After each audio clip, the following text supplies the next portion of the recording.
Alors aujourd'hui, on est au LFD, qui est un événement créé par la Ferme Digitale, qui est une association dédiée à l'innovation dans le secteur agricole et qui a pour promesse de promouvoir l'innovation et le numérique pour une agriculture plus performante, plus durable et plus citoyenne. Donc on est tout un groupe de startups, une trentaine de startups qui innovent dans le secteur agricole avec aussi des grands groupes du secteur, des fonds d'investissement, des agriculteurs, des écoles, des instituts de recherche. Et on essaye pendant une journée, lors d'un événement annuel qui est aujourd'hui le LFD, de réunir tout cet écosystème d'innovation agricole sous le même toit pour qu'on puisse discuter, échanger, créer du lien pour accompagner les transitions que vive l'agriculture actuelle. Je peux vous dire, on est entre 400 et 500 startups qui opèrent dans le secteur agricole et agroalimentaire. Donc on a des entreprises qui génèrent beaucoup de chiffres d'affaires. Je ne pourrais pas vous donner de chiffres. Ce que je peux vous dire, c'est que la Ferme Digitale, en tous les cas, qui est la première association fédératrice de startups agricoles en France, on est 500 salariés aujourd'hui. On a plus de 500 000 clients. Donc on voit qu'on a un nombre grandissant d'innovations, un nombre grandissant de startups qui emploient de plus en plus de gens dédiés au secteur agricole.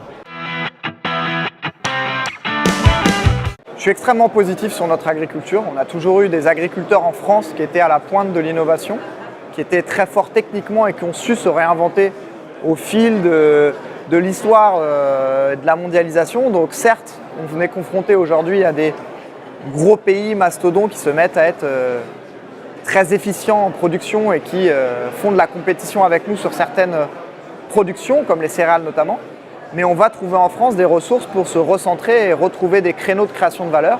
Et on aura un positionnement qui est très simple, des agriculteurs qui seront soit de plus en plus gros, qui travailleront sur des productions de commodités et qui vont réussir à aller faire compétition aux grands mastodons, comme vous dites, des grands pays producteurs.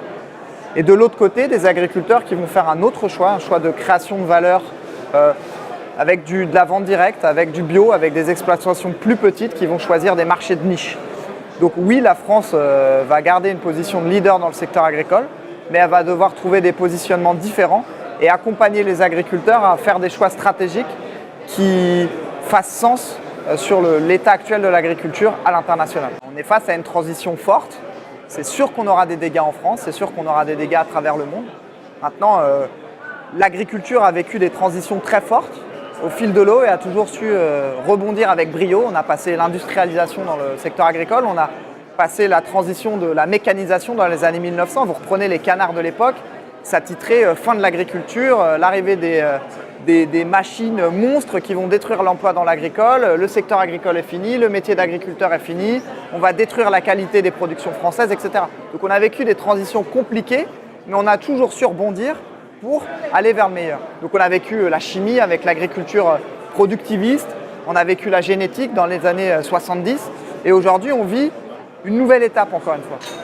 Et ça c'est les agriculteurs, les startups, les grands groupes qui vont travailler ensemble pour trouver des solutions à cette transition. Et c'est pour ça qu'on a créé cet événement, c'est pour ça qu'on a créé la Ferme Digitale, c'est pour ça qu'on se retrouve tous ici au LFD et qu'on veut tout l'écosystème agricole pour qu'on trouve des solutions ensemble.